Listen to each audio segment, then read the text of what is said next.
Et la halachot. Hazak Baruch Rabotai. On est encore dans Purim de Jérusalem. On est dans Shushan Purim. Une journée de joie.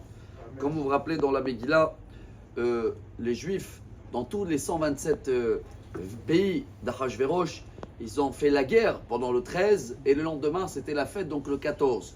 Sauf que à Shushan, Esther a demandé à Achashverosh il fallait encore éliminer, liquider encore quelques nids des ennemis. Elle a demandé au roi, est-ce qu'on peut aujourd'hui aussi faire la guerre et donc le lendemain la fête chez nous? Bien sûr, Achashverosh il a dit oui.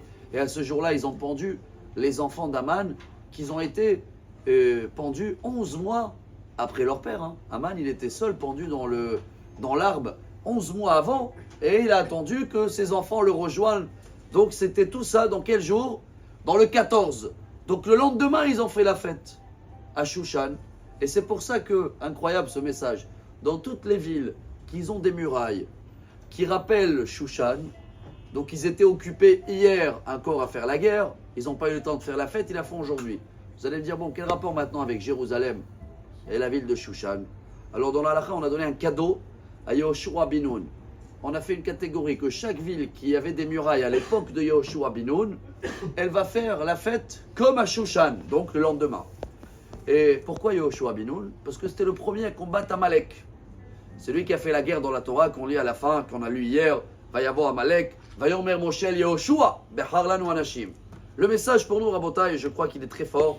Dans la Gemara, on apprend, Moshe Rabbeinu, il a dit au peuple d'Israël, 30 jours avant Pessah, ça y est, on doit commencer aujourd'hui déjà, à se préparer pour Pessah. Amalek, on a fait un grand travail, ça fait longtemps on se prépare pour Amalek. On a commencé par Zachor, Purim, ça y est, aujourd'hui on va finir avec Amalek, mais le combat de l'orgueil commence et on a un ménage à faire pendant 30 jours. Si c'est notre devoir de démarrer avec une halakha de Pessah, il y a une Gemara très connue dans le traité Souka, page 52. La Gemara dit que bientôt, quand Dieu va éliminer le Yetzer Hara, alors les méchants ils vont le voir comme une poêle.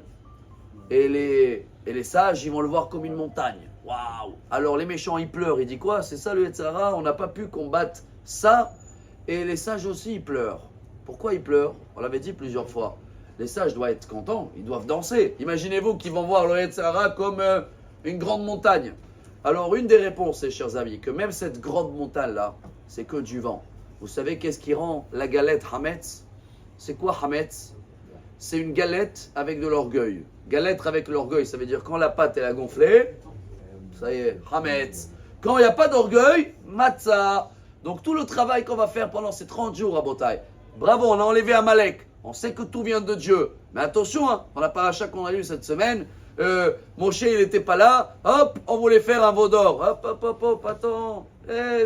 Laisse, annule-toi. Laisse Dieu faire les choses. Et plus tu crois que c'est toi, je préfère moi avoir quelque chose que moi j'ai créé. C'est ma force, c'est mon travail. Tout ça, c'est Hametz. Donc on a 30 jours de travail, Rabotai, de se faire le ménage et de garder cette joie énorme qui était là pour Purim et qui continue aujourd'hui à Jérusalem et qui va continuer jusqu'à la nuit de Mashiach. Excellente journée.